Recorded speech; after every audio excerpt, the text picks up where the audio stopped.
Pemirsa, Wakil Presiden Republik Indonesia Gibran Rakabuming Raka menemui warga yang menjadi korban banjir bandang di Posko Pengungsian Nagari atau Desa Salerah Aya, Kecamatan Palembayan, Kabupaten Agam, Sumatera Barat pada Kamis 4 Desember. Kehadiran Gibran di tengah pengungsi untuk mendengarkan secara langsung aspirasi warga, sekaligus memastikan perbaikan akses komunikasi, puskesmas, sekolah, jembatan, dan jalan bakal dipercepat agar bantuan logistik dan bahan bakar minyak lancar kembali.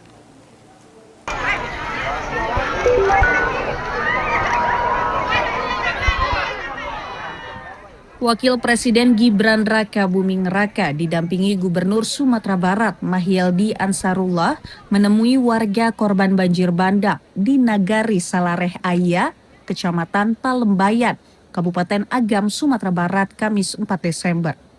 Gibran hadir di tengah pengungsi dan menyerap aspirasi warga korban bencana banjir bandang. Pada kesempatan itu, warga meminta pembangunan kembali rumah mereka yang hancur akibat banjir. Ke kampung kami ini datang seorang wapres.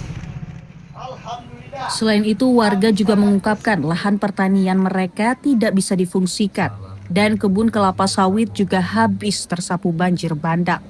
Warga meminta agar biaya pendidikan anak mereka digratiskan hingga ekonomi kembali pulih.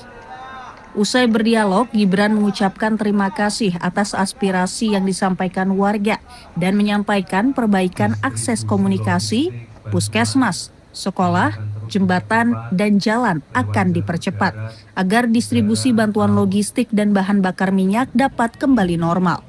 Sementara itu, Gubernur Sumbar Mahyeldi Ansarullah menuturkan saat ini Pemprov Sumbar memastikan pemenuhan kebutuhan logistik korban banjir di Palembayan dapat segera dipulihkan serta melanjutkan pencarian korban banjir yang belum ditemukan.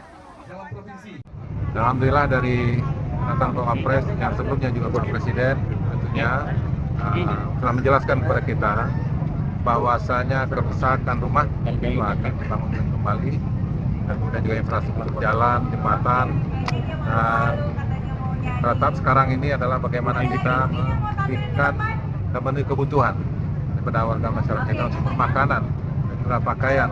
Dan kemudian rata-rata di daerah yang terkena bencana itu masalah air minum. Usai menerima aspirasi pengungsi, Wapres bersama rombongan melanjutkan peninjauan lokasi terdampak banjir bandang di Sawah Laweh, Jorong Kayu Pasak, Nagari Salareh Aya. Dari Agam, Sumatera Barat, Melani Friati, Yus Rizal, Kantor Berita Antara, mewartakan.